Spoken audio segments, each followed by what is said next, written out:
అందరికీ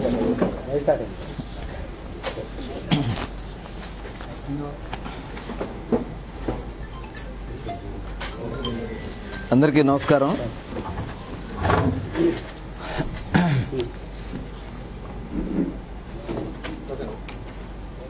బియ్యం దొంగ పేరు నాని పందికొక్కులాగా 7,580 బస్తాల బియ్యాన్ని బొక్కేసి ఇవాళ వచ్చి నీతి కౌరులు చెప్తా ఉన్నాడు. మళ్ళీ ఒక డ్రామా, ఒక అపూర్త కల్పన సృష్టించాలని ప్రయత్నం చేస్తూ ఉన్నాడు. 7,585 బస్తాలు దగ్గర దగ్గర ఒక బస్తా 2 బస్తాలు కాదు. ఇవన్నీ కూడా పేద ప్రజలకి ప్రభుత్వం పంచాల్సినటువంటి బియ్యాన్ని నీ సొంత గోడౌన్లో తరలించేసి గోడౌన్ నుంచి డబ్బులు కొట్టేసి, కనీసం మీ భార్య పేరు మీద ఉంది గోడౌను, రేపు పొద్దున ఏదైనా వస్తుందని భయం బొంకు లేకుండా ఇవాళ మళ్ళీ బొంకుతా ఉన్నాడు వచ్చి. ఇంకా పైగా ముఖ్యమంత్రి గారికి వెళ్ళి నేను ఏదో చెప్పానని, ఆడవాళ్ళని ఎందుకు చేస్తామని చెప్పి ముఖ్యమంత్రి గారు అన్నారని, అక్కడ మంత్రులందరూ ఉన్నారని, ఎమ్మెల్యేలు ఉన్నారని. ఎందుకయ్యా నువ్వు ఇంకా ఇంత సిగ్గుమాలినటువంటి, ఇంకా అసలు నువ్వు మనిషి పుట్టకే కాదు నీది, అసలు నువ్వు మనిషివే కాదు, ఒక ఇంగిత జ్ఞానం లేనటువంటి వ్యక్తివి నువ్వు. నీ భార్యను అడ్డం పెట్టుకుని నీ భార్య ద్వారా ఇవాళ రాజకీయంగా లబ్ధి పొందాలి, లేకపోతే సింపతి పొందాలని నువ్వు అనుకుంటున్నావేమో. అది సాధ్యం కావు. ఇవాళ దీనికి సూత్రధారి పేరు నానినే. ఈ కేసు నుంచి తప్పించుకోలేడు. 100% ఈ గోడౌన్ ఏ రోజు కూడా మీ భార్య గారి ఇనాగ్రేషన్కి సంబంధించి కానీ, మీ భార్య గారికి సంబంధించి కానీ ఎప్పుడు లేదు. నువ్వే చేసావు, నీదే బాధ్యత దీంట్లో.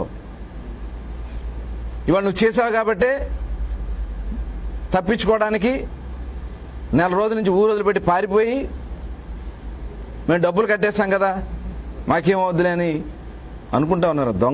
దొంగతనం చేసిన దొంగే. డబ్బులు కడితే దొరైపోడు. మేము మొట్టమొదటి నుంచి కూడా చెప్తా ఉన్నాం. ఇవాళ మీరు మాట్లాడుతూ ఉన్నారు ఆడవాళ్ళు గౌరవాల గురించి. ఆనాడు ఏమైంది మీకు? భువనేశ్వర్ గారి గురించి నిండు సభలో, ఆంధ్రప్రదేశ్ రాష్ట్ర చరిత్రలో ఏ ఆడబిడ్డ గురించి మాట్లాడినటువంటి మాటలు ఆ నిండు సభలో మాట్లాడినప్పుడు నీ గుణం ఎక్కడ సచ్చింది? నువ్వెక్కడ సచ్చావు? వయసుతో కూడా చూడకుండా 70 సంవత్సరాలు 80 సంవత్సరాలు ఉన్నటువంటి ఆడబిడ్డలను తీసుకెళ్తా ఉంటే ఆ రోజు ఎక్కడ సచ్చావు నువ్వు? ఏమైంది నీకు? నీ గుణం ఏమైంది ఆ రోజు? అడి నోరుంది కదా ఇష్టం వచ్చినట్టు మాట్లాడి ఇవాళ మీ పాపం పడింది కాబట్టి ఇవాళ అవన్నీ కూడా బయటకు వస్తే గజగజ వణికిపోతా ఉన్నావే. ఇవాళ నువ్వు చెప్తా ఉన్నావు పేరు పెట్టారు, మా మేనేజర్కి నాకేం సంబంధం లేదు, పేరుకే మేము మేనేజర్దే అని చెప్పి తోసేస్తున్నావు మేనేజర్ మీదకి. ఏప్రిల్లో జరిగిందని నువ్వే చెప్తా ఉన్నావు. ఇవాళ మీ మేనేజర్ నాకు సంబంధం లేదని అంటున్నావు. లేదు, మేనేజర్ని తీసుకొచ్చి కొడితే ఆయనతో బలవంతంగా మా పేర్లు చెప్పిస్తా ప్రయత్నం చేస్తున్నారంట. నువ్వు చేసిన పని అది. నువ్వు ఆ రోజున నా మీద చిన్న పిల్లలు నా పక్కన ఉండే వాళ్ళని తీసుకెళ్ళి కాళ్ళు పైకి ఏలాడేసి బట్టలు తీసి చితకబాజు బాధించి అక్రమంగా నా పేర్లు పెట్టించావు. అంతే నేను వెంటాడుతుంది. ఆ భయమే నేను వెంటాడుతుంది. కర్మఫలం మేమెవరు చెప్పలా. కర్మఫలాన్ని ఎవరు తప్పించుకోలేరు. భగవంతుడైనా క్షమిస్తాడు కానీ కర్మఫలం క్షమించదని చెప్తారు. ఇవాళ అదే జరుగుతుంది నీ విషయంలో. అది గుర్తుపెట్టుకో. నీకు నిద్రలేని రాత్రులే స్టార్ట్ అయినాయి. నువ్వు చేసినటువంటి పాపాలు, ప్రమాణాలు, తల్లి మీద ప్రమాణం, చచ్చిపోయిన వాళ్ళ మీద ఎవరైనా ప్రమాణం చేయడం నేను ఎప్పుడు చూడలే. మీరు ఎవరైనా చూశారేమో. ఆవిడ చనిపోయి 2 ఏళ్ళు 3 ఏళ్ళు అవుతుంది. వాళ్ళ తల్లి మీద ప్రమాణం అంట, అక్కడ ఏం చేయలేదని. 2 ఏళ్ళ క్రితం చచ్చిపోయిందిగా ఆవిడ. అంతకుముందు చేసే ప్రమాణాలు, మా అమ్మ మీద ఒట్టు పెదపట్నం పోర్ట్ అన్నావు, బందర్ పోర్టు బందర్లో కట్టకపోతే 2014 ఎన్నికల్లో పోటీ చేయను, ముక్కు నేలకు రాసి కోనేటి సెంటర్లో రాజకీయ సన్యాసం చేస్తానన్నావు. ఎక్కడికి పోయి నీ ప్రమాణాలు? నీ దొంగ ప్రమాణాల గురించి బందర్ ప్రజలకు కాదు, ఈ రాష్ట్ర ప్రజలకు కూడా తెలుసు. నీచ నికృష్టమైనటువంటి కార్యక్రమాలు మీరు చేసి, ఇంకా పైగా ఇప్పుడు ఈ దొంగ ఏడుపులు. ముఖ్యమంత్రి గారంట రాజకీయంగా ఏదైనా చేస్తారు కానీ ఆయన ఏమైనా దేవుడు అన్నట్లుగా మాట్లాడాడు. దేవుడే మా నాయకుడు, మాకు దేవుడే. మా నాయకుడు బాటలోనే మేము నడుస్తాం.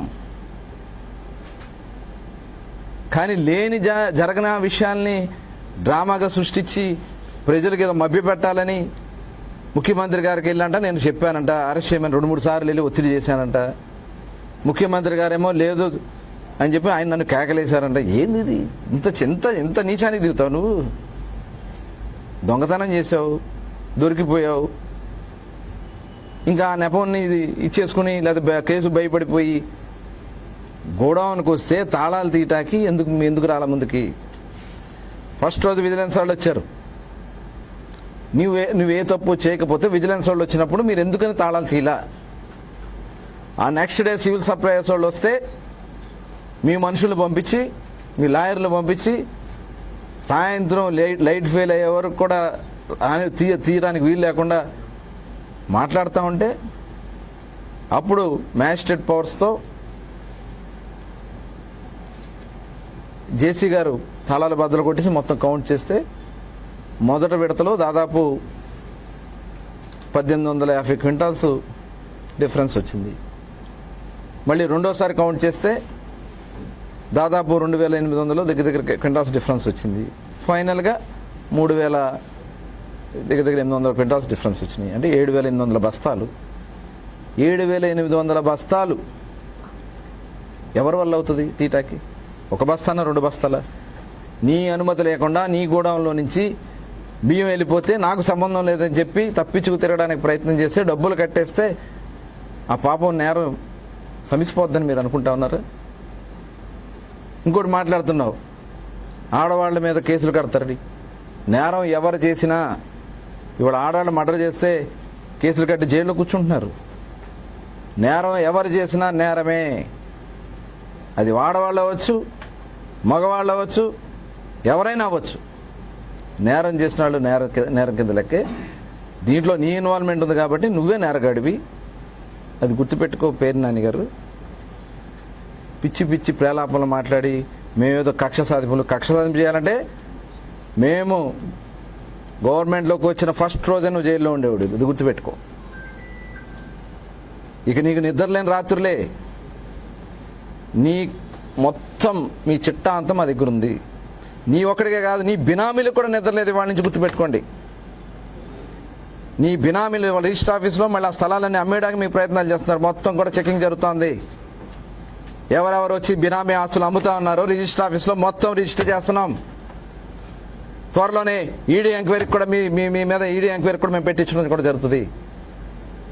దొంగతనంగా దోచుకుని అక్రమంగా ప్రజలను మోసం చేసి పోర్ట్ ఏరియాలో అసైన్డ్ భూముల్ని బలవంతంగా వైట్ 100 రూపీ పేపర్ మీద రాయి చేసుకునే వాళ్ళతో ఇళ్ల స్థలాల భూములకి ఇచ్చింది వాస్తవం కదా? తక్కువ రేట్లు తీసుకుని దాదాపు 450 ఎకరాలు రైతుల్ని మోసం చేసి మధ్యలో ఉన్నటువంటి కాలువల్ని డొంకలకు కూడా ఆనాడున్నటువంటి ఎంఆర్ఓ సునీల్ని అడ్డం పెట్టుకుని ఆ భూములన్నీ కూడా మీ వాళ్ళ పేరు మీద రాయించుకున్నావు. అవన్నీ ఉన్నాయి. అదే కాదు, మట్టి పూడ్చడానికి ఎన్ఆర్జీఎస్ కింద తీసుకొచ్చి ఆనాడు ఎంపీడీఓగా ఉన్నటువంటి సూర్యనాన్ని అడ్డం పెట్టుకుని నువ్వు చేసినటువంటి దోపిడీ ఆ ఇళ్ల స్థలాల్లో ఎంక్వైరీకి జరుగుతూ ఉంది. ఇప్పుడు ఆ రోజే చెప్పా, ఈ భూమండలంలో ఎక్కడ ఏ మూలున్నా ఆనాడు నీకు సహకరించి అక్రమాల్లో దోపిడీలో పాల్గొన్న ప్రతి ఒక్క ఉద్యోగస్తుడికి ఆ రోజు నేను చెప్పాం, ఎక్కడున్నా తప్పించుకోలేరని. మీ గోడౌన్స్కి ఎక్కడి నుంచి వచ్చింది మట్టి? కొన్ని లక్షల ట్రిప్పుల మట్టి ఎక్కడి నుంచి వచ్చింది? ట్రాక్టర్ల మట్టి. ఇవన్నీ కూడా టోటల్ ఏ ఒక్క విషయాన్ని కూడా మీరు తప్పించుకోలేరు. ఇవాళ ఇవన్నీ చేసి బందర్ని ఏమన్నా అభివృద్ధి చేశారండి మీరు? ₹1 తీసుకొచ్చారండి మీరు? మీ ఆస్తులు ఎలా పెంచుకోవాలా, లేదో మీ కొడుకు అక్కడ అందలం ఎక్కించాలా, దానికోసం యువతను నాశనం చేసి గంజాయితో నాశనం చేసి ఇవాళంతా ఒక స్వార్థపరుడుగా నువ్వు పనిచేసి ఇవాళ నువ్వు దొరికి వంకాలని చూస్తే జరగనివ్వం. ఖచ్చితంగా దీంట్లో ఎవరైతే బాధ్యులు ఉన్నారో ఎవ్వరూ కూడా తప్పించుకోలేరని చెప్పి తెలియజేస్తాం.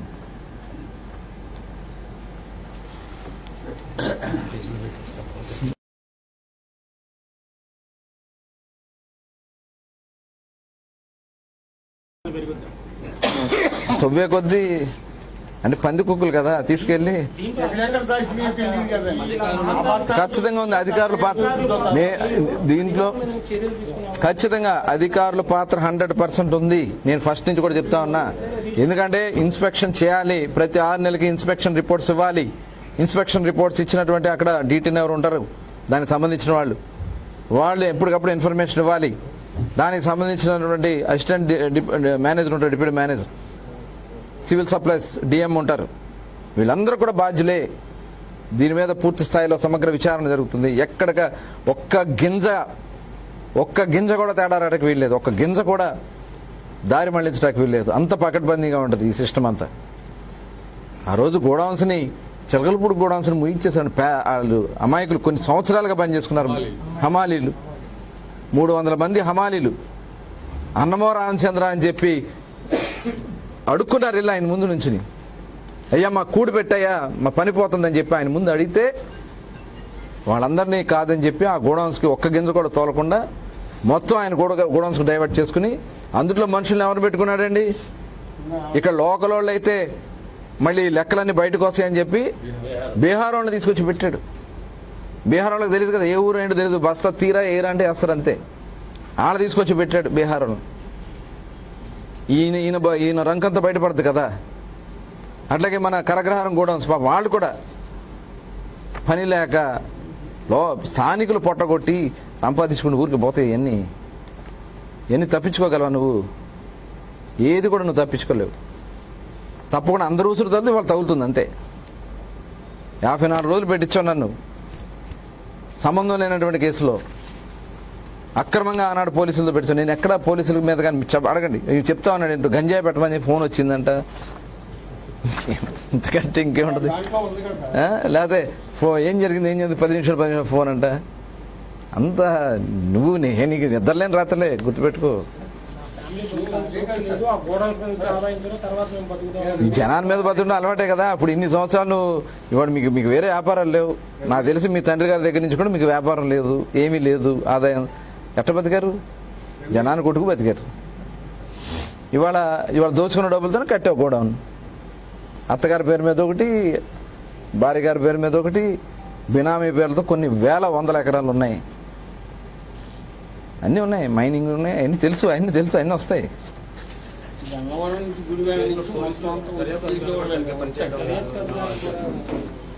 చేస్తారు. ఎవ్వరూ తప్పించుకోలేరు. దీంట్లో సాక్ష్యాలు ఎవరూ మార్చలేరు. వీళ్ళు కాకపోతే సిట్ వస్తుంది, సిట్ కాకపోతే విజిలెన్స్ వస్తుంది, విజిలెన్స్ కాకపోతే సిఐడి వస్తుంది, సిఐడి కాకపోతే ఈడీ వస్తుంది. అదే ఇప్పుడు డిపార్ట్మెంట్ ఎంక్వైరీ చేస్తుంది. ఇప్పుడు నిన్న పేర్ని నాని గారు ఇంకో విషయం కూడా, అసలు విషయం, ఎంక్వైరీ జరుగుతున్నటువంటి సందర్భంలో బెదిరిస్తానికి నేను ప్రెస్ మీట్ పెట్టి అధికారులను బెదిరించడం కోసం, దీన్ని డైవర్ట్ చేయడం కోసం పెట్టినటువంటిది. కాబట్టి ఇది కూడా క్రిమినల్ కేసు బుక్ చేయాలని నేను డిమాండ్ చేస్తున్నాను.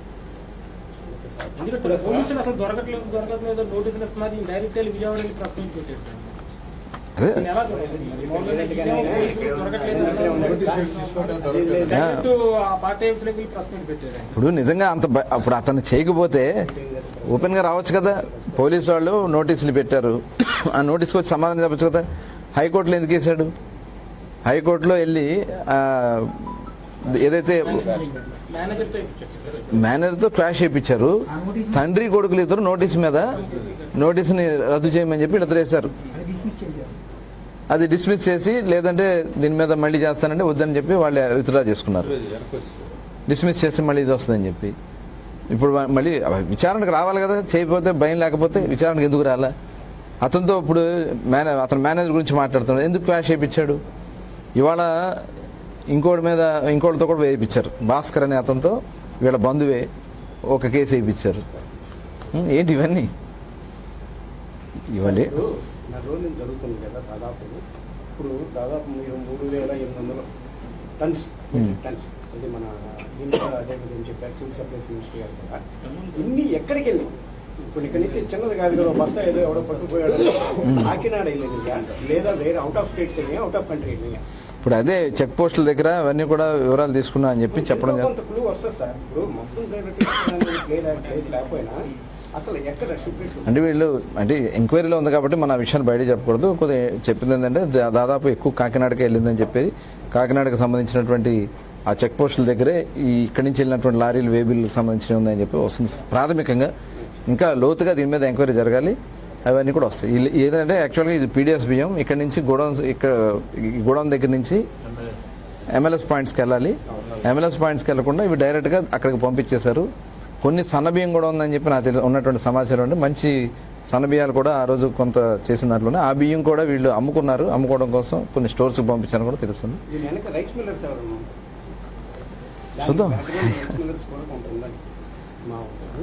చూద్దాం ఎంత డీటెయిల్గా పోలీసు చేస్తున్నారు. పోలీసు వాళ్ళు కాకపోతే సిట్కి వెళ్తుంది, సిట్ కాకపోతే నేను చెప్పా కదా చాలా ఉన్నాయి, ఏది కూడా తప్పించుకోలేరు.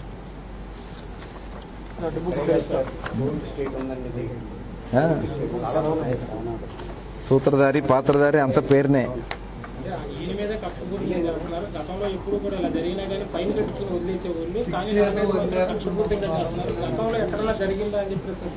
చెప్పమని ఎక్కడ జరిగిందో ఫైన్ కట్టి అట్ట కదండి, గోడౌన్స్లో బియ్యం పోతే ఫైన్ కట్టించుకుని వదిలేశారనేది చెప్పమనండి, చూపించమనండి.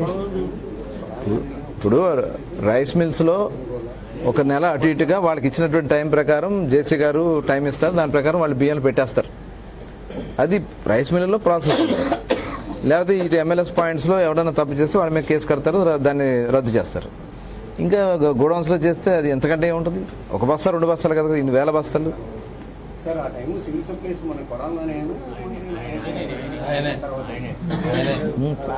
ఎప్పటి నుంచి ఉందో ఈ ర్యాకెట్?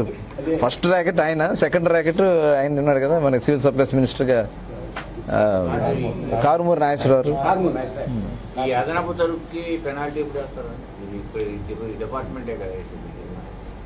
ఆస్తులు చెప్తే పెనాల్టీలు గినాల్టీలు ఉండవు, ఆస్తులు చెప్తే.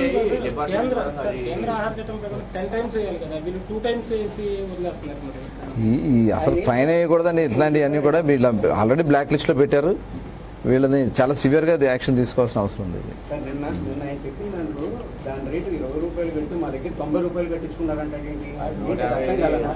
టన్నుకి 94,000 రూపాయలు వస్తుంది మామూలుగా. యాక్చువల్గా ఎక్కడన్నా మిస్ అయితే 94, ఆ లెక్కన 94,000 రూపాయలు చొప్పున.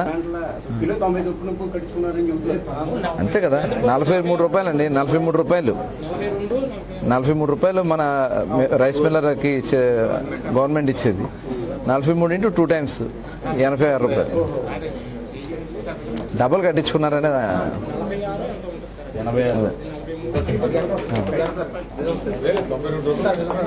అంటే యాక్చువల్గా ఏంటంటే ప్యాడీ 171 రూపాయి కదా, ఇది మన